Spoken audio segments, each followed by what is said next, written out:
What I really wanted to do was to try and kind of gather up and comment on some of the kind of themes of the weekend and possibly kind of en route to problematize kind of part of the discourse which links the idea of memory to an idea of memorial, to an idea of the centrality of remembering the Holocaust.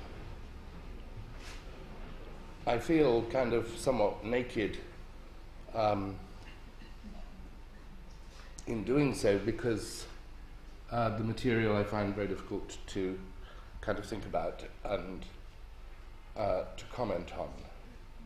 Can I kind of take up one point first of all?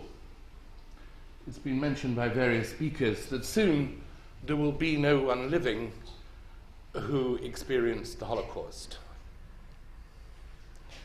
In a way, I want to point out there never has been anyone living who experienced the Holocaust. I want, first of all, to deal with like what you might call a first set of problems about the relationship between the Holocaust and memory. First of all, from the point of view of the criminal conspiracy launched by the Nazis, and secondly, about the problem of gathering, sustaining, and representing evidence about that experience.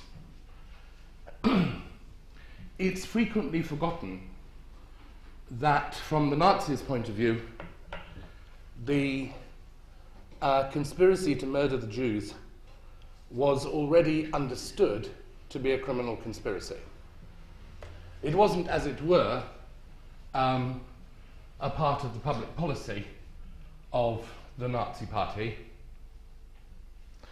It was perfectly well understood from Himmler downwards that, as it were, not only was this to be a murder conducted as far as possible in secret, it would always have to remain a secret. There would be no point, even if the Third Reich had become victorious, in which the secret of the Holocaust would or could ever be disclosed, first of all, to the German people. And you can begin to see that I want to shed a kind of slightly different light on the relationship between that criminal conspiracy and what very easily is talked about, especially outside Germany, the German people. You could go so far as to say, as it were, that the secrecy of the Holocaust was part of the Holocaust. In that sense, subsequently, to gather, amass, and represent evidence of that conspiracy becomes a fundamental intellectual and political kind of injunction. Indeed, for many Jews, it has an aspect of theodicy about it. When Fackenheim, for example, marks the significance of the Holocaust by saying that where Jews normally have 212 commandments, a new one is added. The 213th commandment, which in Fackenheim's formulation is that there be no posthumous victories to Hitler. It's not my intention to be kind of contentious, but I think one needs to kind of, bring back some of the issues of kind of criminality.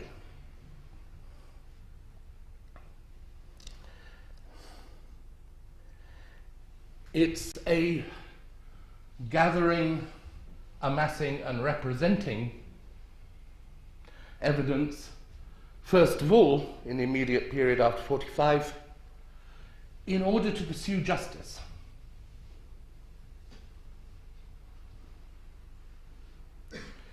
At one point, Hannah Arendt remarks she wished she heard less about collective guilt, less about mourning, and more about some trials starting. As it were, the failure, and it's not necessarily solely the failure of the German state, it's clearly a kind of, to some extent, tangled consequence of the history of the emergence of NATO and of the Cold War, but clearly the kind of failure to pursue the consequences of the Holocaust as a kind of criminal search, as a search for criminal justice, is one which itself should not be overshadowed by the more generalized talk about maintaining something kind of in as memory. Now, probably the time for that kind of trial is finished. Somehow the prospect of dragging one or two elderly wretches back from Paraguay can't, I think, quite meet anyone's idea of what the enactment of justice be. But as it were, one of the problems here is not so much that soon what were called the victims of the Holocaust will no longer be alive, because they never have been. The problem now is that we have gone beyond the stage in which justice can be expected and enacted. Nor, I think, should anyone think that the subsidiary forms of justice, for example, of punishing Swiss banks for the fact that they laundered money. What else are Swiss banks for? And the thought that this campaign was run by Senator D'Amato on the hunt for Jewish votes in New York State is hardly edifying. My point is that in some sense what we are moving towards the end of is a certain kind of epoch in which any of the issue can be handled through the medium of criminal justice. And in a sense, we have to look back on that period by acknowledging across the board, and this is not just an issue for the German state,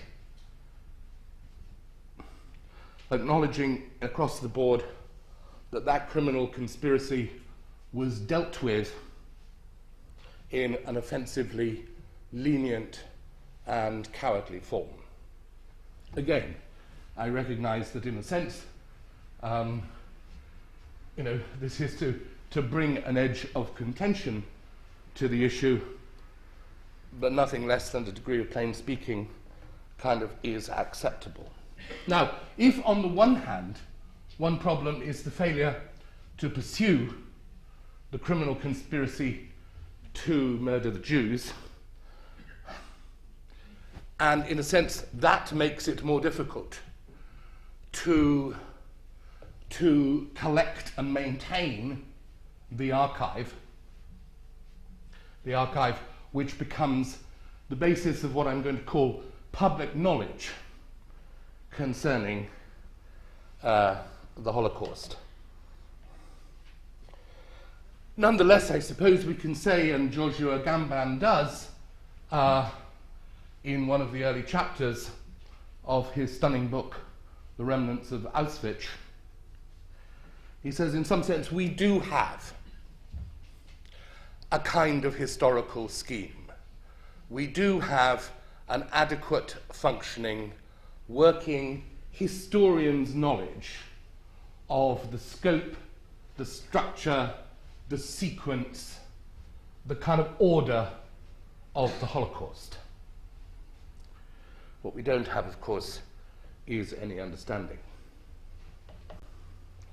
Now, when it comes to the question of understanding, we kind of have here a sort of second problem of the question of the unrepresentable. The term, if you may have noticed, unrepresentable, is almost one of the words used in every American academic article about the Holocaust, and seems to refer to a wide range of sources or conditions which are supposed to render the event unrepresentable. It's frequently linked, I think quite wrongly, to the idea of trauma. That is to say, that because survivors had experienced an existence of such extremity, their mouths would open to speak of the Holocaust and, in effect, fall silent. They could speak of it, but somehow not speak it. In a way which I find kind of slightly unpleasant, a lot of people now argue that in some sense even readers of texts on the Holocaust suffer, as it were, what you might call a sort of minor readerly trauma. And that somehow this again contributes to an event which at the level of comprehension still maintains a kind of secrecy. A secrecy not so much in terms of conspiracy, but a secrecy at and in the order of representation. Now, I must say I don't really understand that, or rather, again, I prefer kind of Giorgio Agamben's argument, which itself is a gloss on the writings of Primo Levi. Primo Levi, who in many ways offended a number of American Holocaust kind of authorities really quite deeply by speaking in kind of accents so clear about what you could or could not say about the Holocaust. Primo Levi was primarily preoccupied with the fact that one way of becoming a survivor in the Holocaust, one way of actually becoming a survivor, was precisely to adopt the wish to say it afterwards. That already the desire to bear testimony was itself an experience of some of those like himself in the camps, but, as it were, precisely because they were able to survive on the basis of having elected the role of being a kind of messenger of the experience of the Holocaust, were forever cut off from that experience. As you probably know, for Levi, the true experience of the Holocaust, from which one never returns, is not simply the biological fact of death, but that descent of the Jew in probably one of the most astonishing linguistic terms of the 20th century, that descent of the Jew into the term which is known in the camps as the Musulman. The human being who is biologically alive, but who gives no indication of having a human identity, who has walked into a state prior to their biological death from which no one has ever returned. These are, as it were, some of the things of which there can be no memory.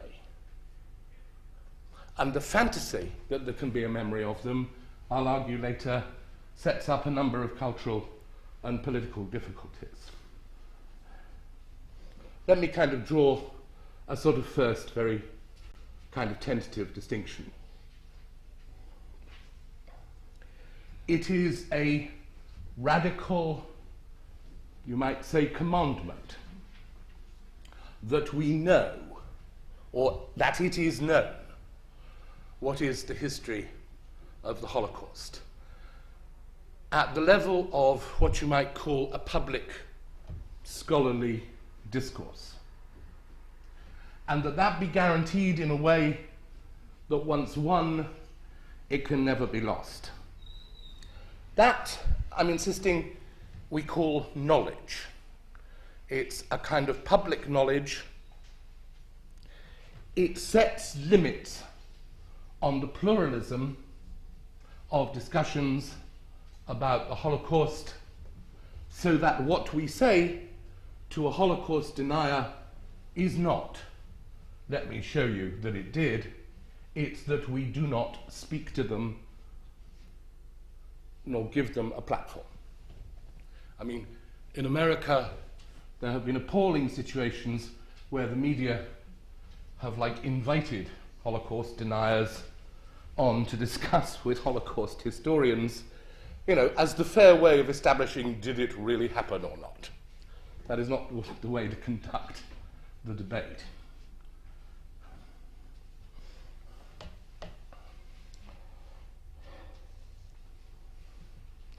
Then there are those people who think that the important point about memory, and it was repeated in kind of insolent tones by Tony Blair at the first celebration of whatever it was called, Holocaust Saturday or something. Apparently New Labour had chosen the date for the Holocaust ceremonial and just forgot it was the Sabbath, but there you go. He said, "Let not 6 million Jews perish without our learning the lessons of Auschwitz." Now, one's heard this kind of unspeakable cliche time and time again. You think, well, what are the lessons of Auschwitz? Don't kill Jews, don't vote for Hitler. I mean, people have to die to kind of, put up these kind of lessons. My point is that it is a complete derogation, a complete kind of insult to the very discussion of the question of the public discourse. Of course, here as a footnote, we inescapably get into the question of, on Holocaust Day, who are we talking about? Are we talking about 6 million murdered Jews? Or are we talking about all victims of what might be called a Holocaust? When the Holocaust Museum was going up in New York, obviously this was the most difficult problem they had to look at. What do you do about the others?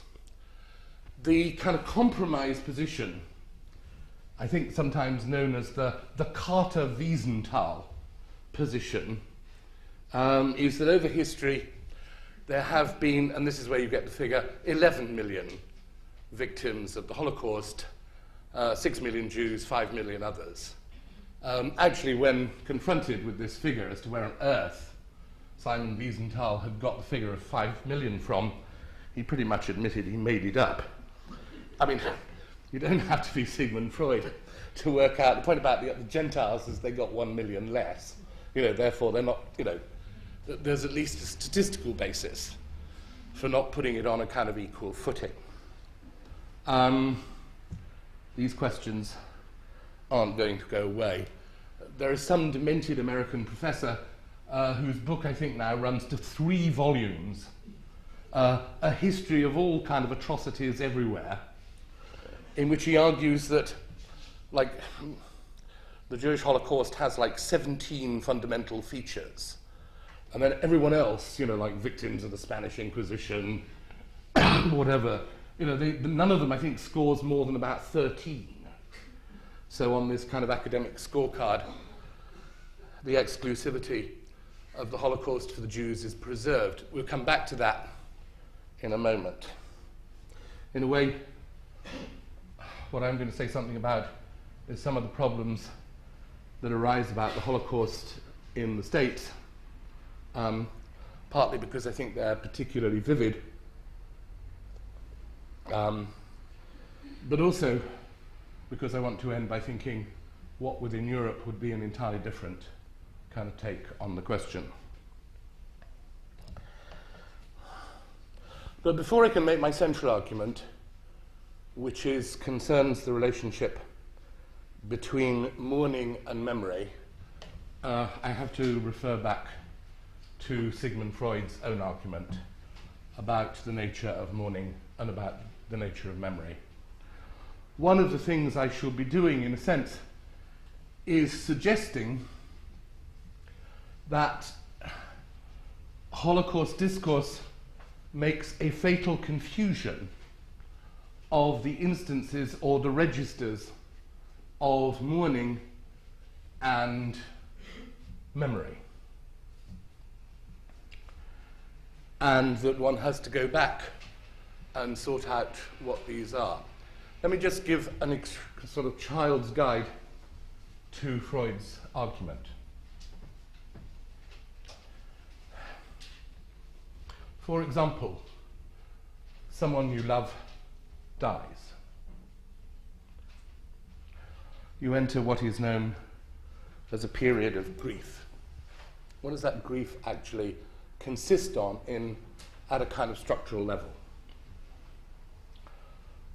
For Freud, the first aspect of grief, in a way, is the refusal to allow the dead, loved object to die.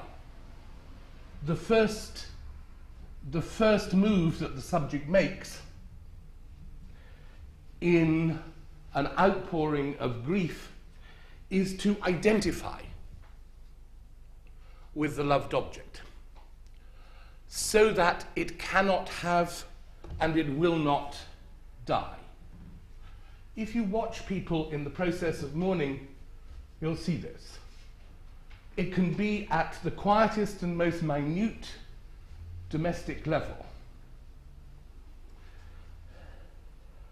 Until she died, she who loved gardening, he hated gardening. From the day of her death, he will be found at all hours in the garden. There is a kind of massive identification. The space of the subject has, as it were, to make room for someone else. You cannot, as it were, according to an internal law, allow them to die. This fierce identification is not itself the work of grief. The work of grief comes in a little while. This violent act of identification, in which I refuse to allow the loved object to die,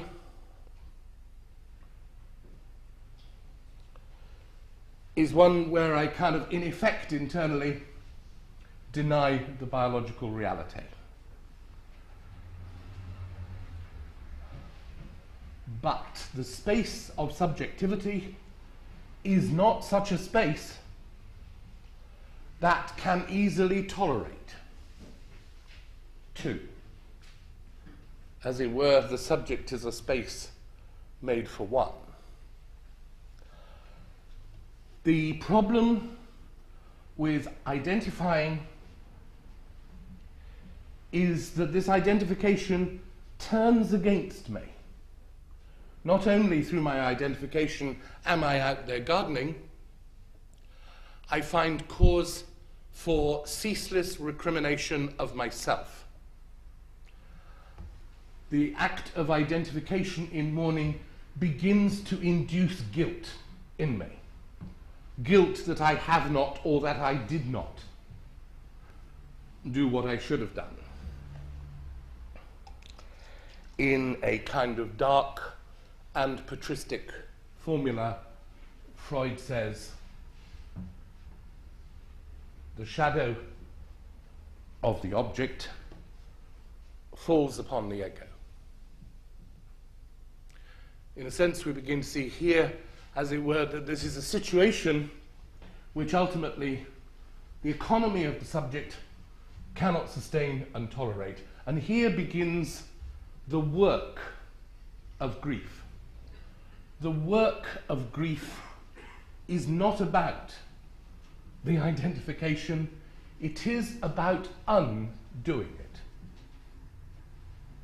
It is, in effect, about following each seam of identification and unpicking it, thread by thread. In effect, the work of grief is that which allows the subject, or rather the object, to die now for a second time, to die really, to die for reasons which finally one knows internally.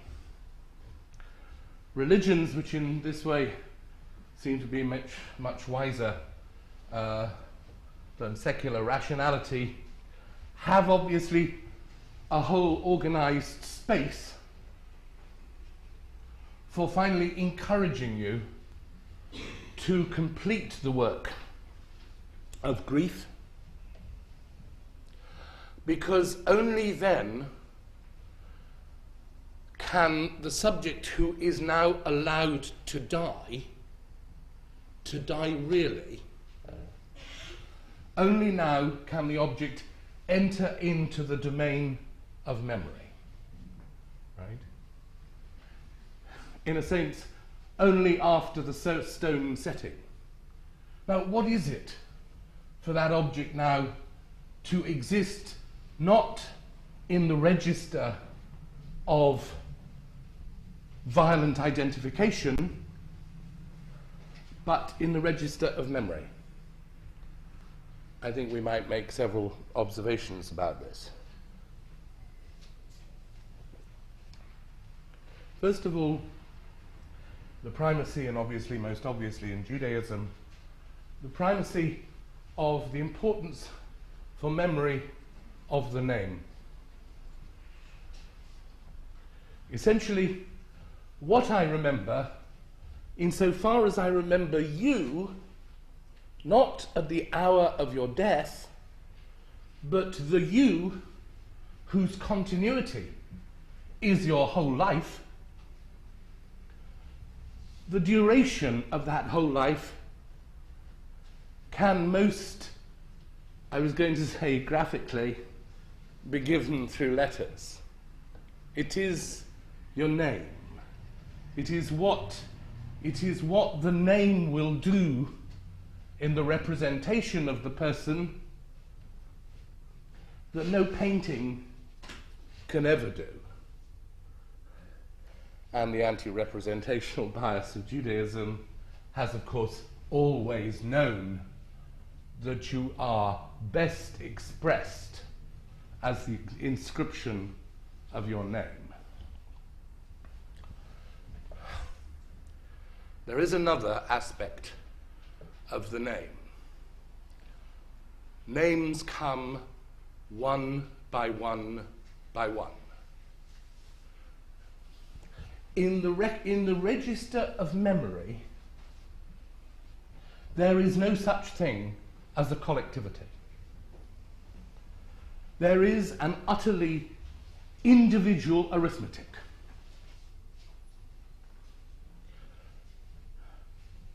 The term 6 million here refers not to a collectivity, it refers to the next number when you've already said 5,999,999. It's the next one, and if it's not the next one, it's nothing. 6 million, as such, is a category for demographers. it cannot belong to the to the register of memory.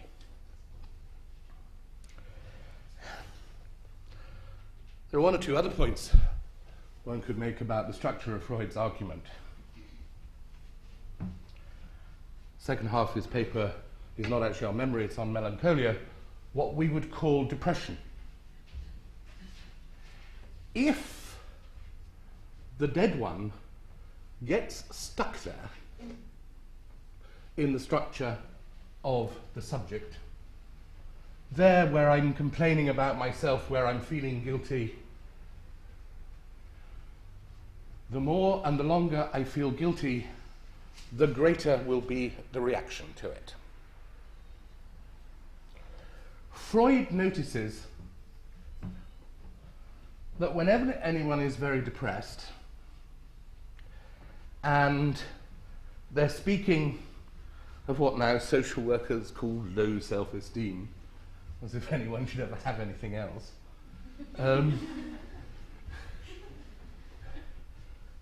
Freud notices that the self-hatred which the depressive gives voice to always has an aggressive edge. You know, they're supposed to be saying how awful they are, but somehow it's already an attack upon the world. It is, as it were, the revenge that the subject takes for having been made guilty.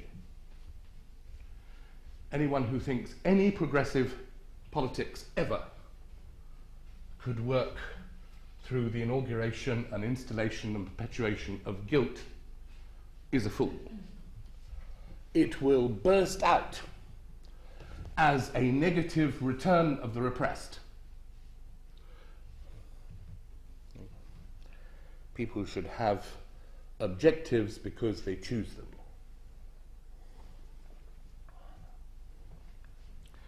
Indeed, here, at the register of the unconscious,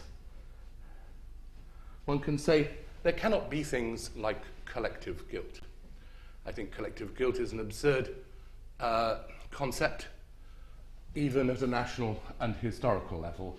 It precisely erases, in a peculiar way, the very instance of saying a crime of murder. Right? A collectivity cannot commit a crime of murder, though it is a crime which can be shared. There can be co-conspirators, there can be accomplices, there are all sorts of legal categories for indirection without having to specify some instance of a collectivity. I think nothing could be more shocking in a way than seeing the book, which although it ostensibly denies the allegation of collective guilt, sorry, I've forgotten his name, Hitler's Willing Executioners book. Sorry? Goldhagen. And its reception finally, where I think sort of Habermas stands up and gives him a prize for what is a historical slander against the German people.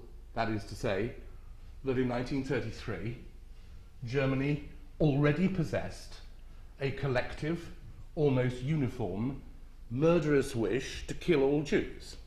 I mean, it just seems to me, as a historical proposition, manifoldly absurd.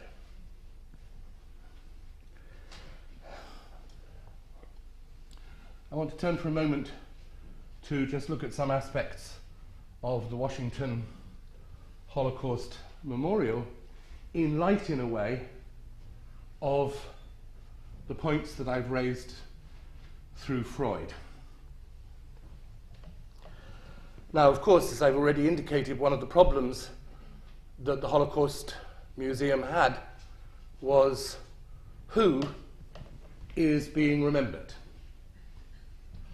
I haven't seen it myself, but everything I read or I'm told by friends is that in essence there's supposed to be a deal where everyone's represented, but it's overwhelmingly, almost exclusively Jewish in its references. Now, apparently when you enter, in order to perhaps give a school child kind of more of an interest in the whole business of going to this museum, the entrant is twinned with a Holocaust victim. You're given, apparently, the name and the identity of a victim, and you're enabled through various technical means to kind of trace the progress through the history and the machine of this victim. Now, what can one kind of say about such a perverse idea? One thing that I think you can say is that there is no question of memory in this. What, in effect, you are being invited to do is to identify, but only very temporarily, to identify with that aspect which we're calling mourning. Right? It's the museum is neither about what I've called the public discourse, what knowledge we have, nor is it, in any sense, about memory. It is the direct and manipulative attempt to engineer a situation where, for a short time, someone identifies in a way which is analogous to mourning. I say only for a short while. Apparently, outside the Holocaust Memorial has to be swept up several times a day as the kind of tickets of identity of victims which have just been tossed away by the visitor as they leave the museum.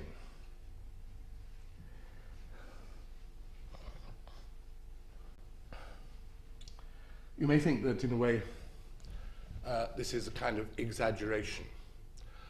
But let me put it to you this way. I mean, this, what I would call a kind of Disneyfication of grief, is becoming a kind of cultural object in itself. It goes some way, for example, to explain why so many museums, and I would say so much art, which is supposed to be in one way or another related to the Holocaust, takes a highly kind of pictorial, is very strongly kind of image based, and is almost obsessively concerned with the presence or perhaps absence of the body. One is led to, I think, the inescapable conclusion that over the process of Holocaust memory itself, there is, in a very curious way, a kind of massive Christianization of the iconography. That is to say, it is, after all, Christians who are concerned with the representation of the body as an image of suffering. It is Christians who collect relics and have done for ages. And so the narrativization of these stages, the shoes, the clothes, the human hair, all actually fit all too neatly into a kind of Christian iconography of suffering. Right? I don't think anyone's kind of really either kind of noticed this. It is itself, after all, so completely alien to anything Jewish. Right? I mean, either you can discuss it at a theological level, or as people's grandmothers might say, it's just not nice. I mean, like, who needs it? And yet, it has become, as it were, what you might call the fabrication of an entire kind of Holocaust imaginary, but one which turns out to be a kind of Christian. It is a sort of a via dolorosa. One sees the confusion not only here amongst well-disposed Christians, one sees it in a number of Jews, Elie Wiesel being one of them, who I seem to remember, describes seeing the fiery sky above Auschwitz as an image of the crucifixion. It's a kind of powerful, pandemic, but extremely perverse thing. The second problem about this, what you might call Holocaust imaginary, which is part of the economy of mourning, albeit you might call it the commodification of mourning,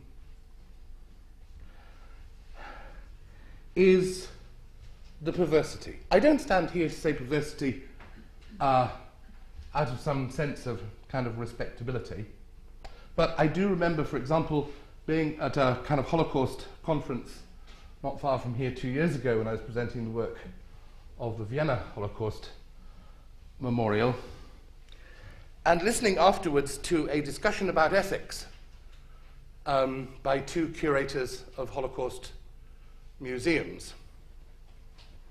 They were having a heated exchange.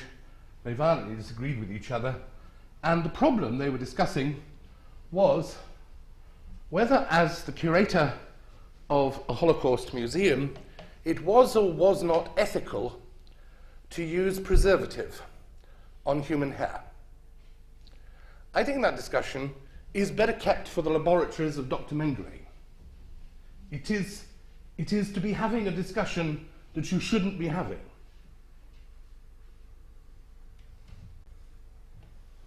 There is no way, by any kind of argument or intuition of ethics, that it can be appropriate to enter into the perversity of the situation. And here I'd kind of keep the last kind of point, which in a sense I think I probably don't need to elaborate on. Once you have organized an imaginary of horror in this way, we know that behind the conscious horror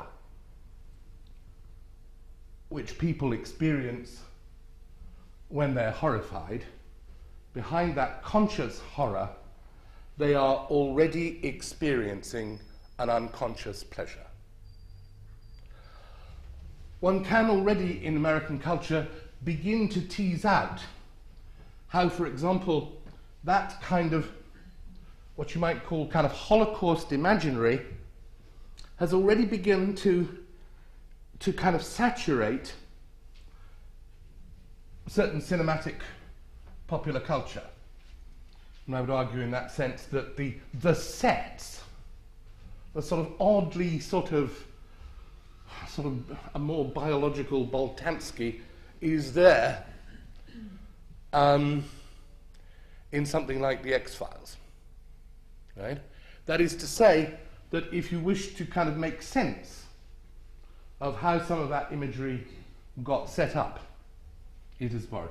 So there is the problem of the kind of Disneyfication of grief has an extremely kind of negative kind of set of effects.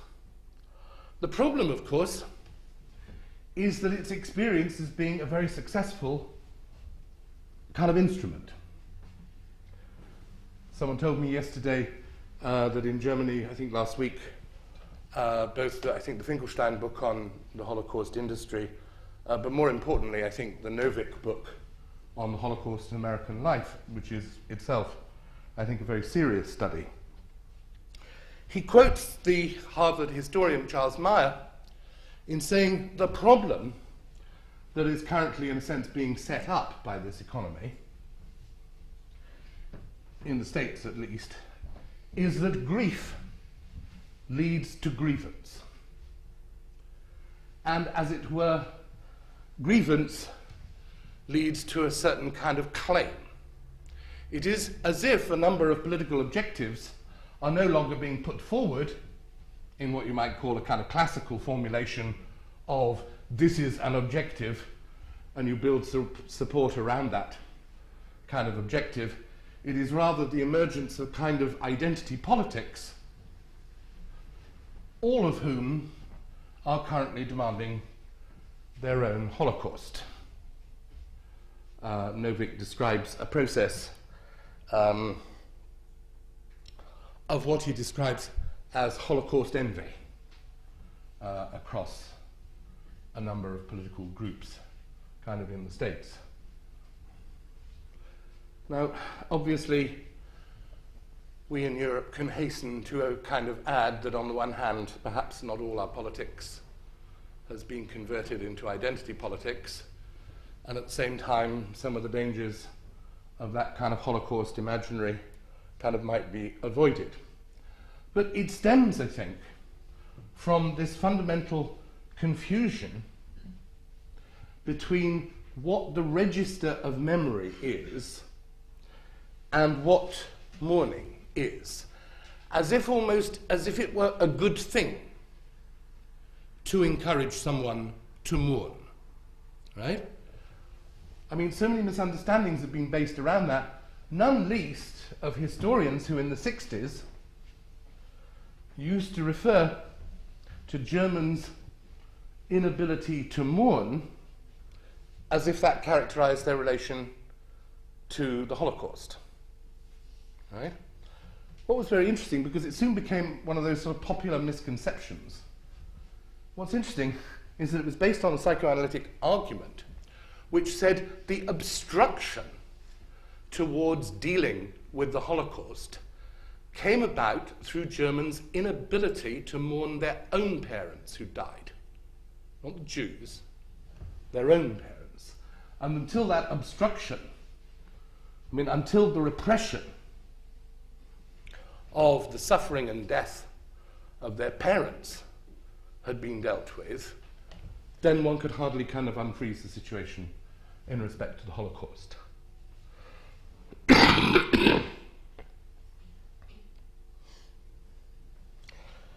I've tried to draw, albeit kind of very sketchily, a differentiation between the question of testimony and evidence, which is and has to remain a kind of absolutely crucial aspect of public discourse, right? That is where not just the memory, that is where the evidence will always be. It's not resting upon people's memory. It rests upon evidence, and its force will last, though only last as long as the rule of evidence remains. That is different from memory. I think memory cannot be asked to perform those kind of public duties. I think the last point I want to make is that when I look at the projects which have been produced today and have been shown, I'm struck really by how inappropriate at any level it would be to think about them in terms of memorials. I mean, no matter how they might sort of currently be classified, what I want to think about at the end is something that I think is entirely different, isn't to do with memory as such, but is in a way something that all those projects kind of were doing.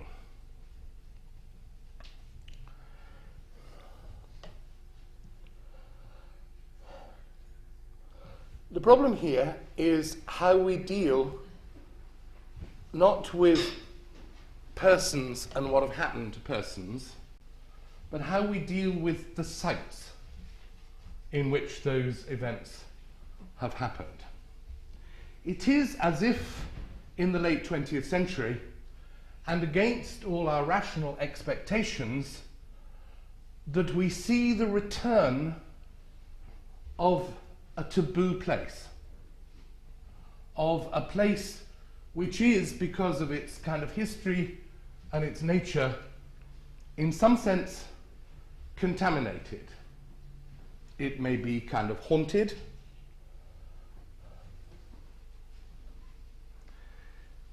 Spaces of a certain kind of horror. And the question really then is, what could be done about them? I think, for example, that when Matthäus was talking about the first kind of proposal just to do, in a sort of gesture of timid social democratic virtue, cover it all up with good social housing, I mean, the point is obviously that when one comes upon a taboo object, when one comes upon a haunted, when one comes upon, one should make no bones about it, an evil place, whose evil is not extinguished with the cessation of its use. It's an evil location which goes on and reproduces it until someone does something not so much to it, but for it. I mean, this is why, in a sense, intuitively, the proposal to bury it beneath a welter of well-intentioned social housing simply constitutes a repression.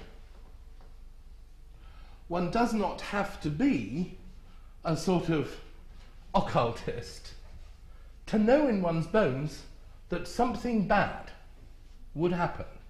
I mean, I offer this, as a genuine conviction. It's very difficult to kind of find a language which doesn't almost seem superstitious, but not all our superstitions are wrong.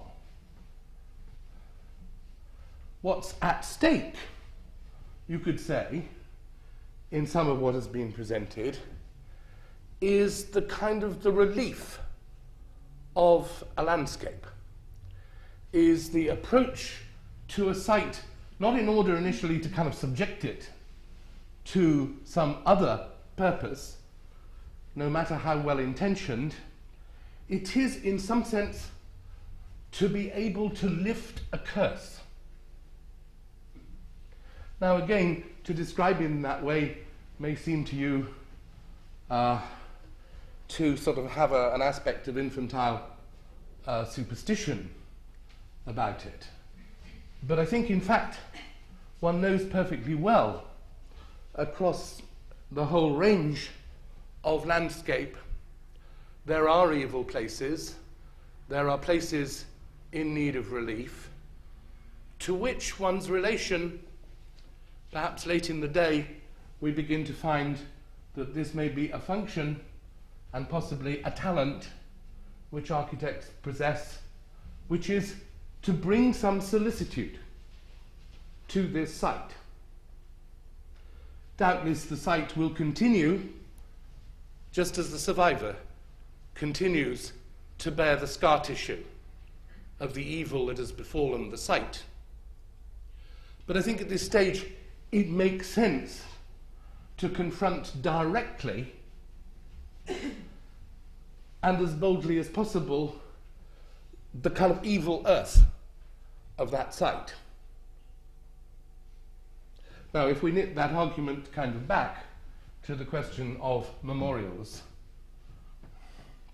we can begin to see that there is a work of solicitude which may be kind of overtaking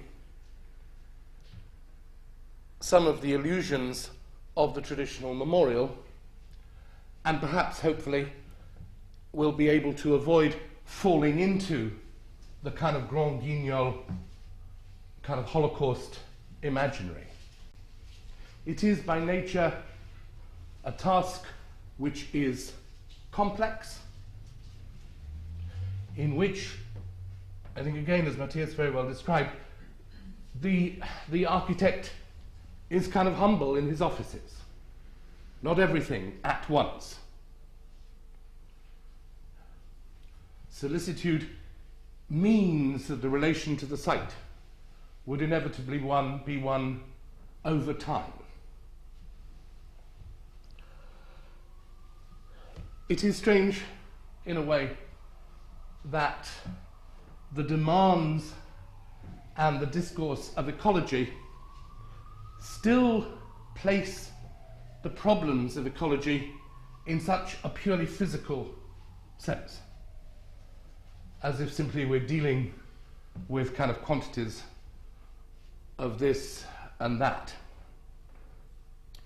We can see here, at the level, a form of kind of cultural solicitude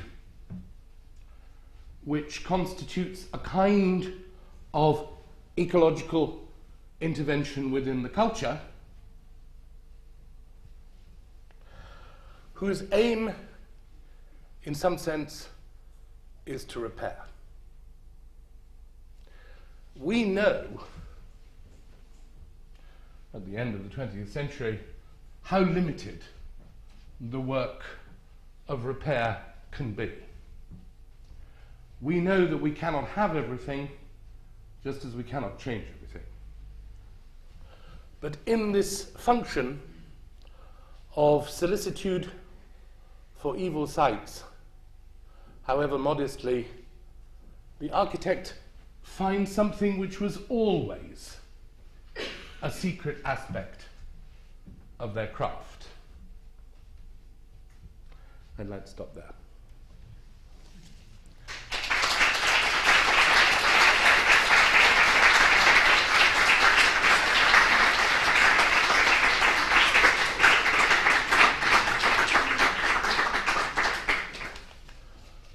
Okay, I think we should move straight to the panel. Would you like to come and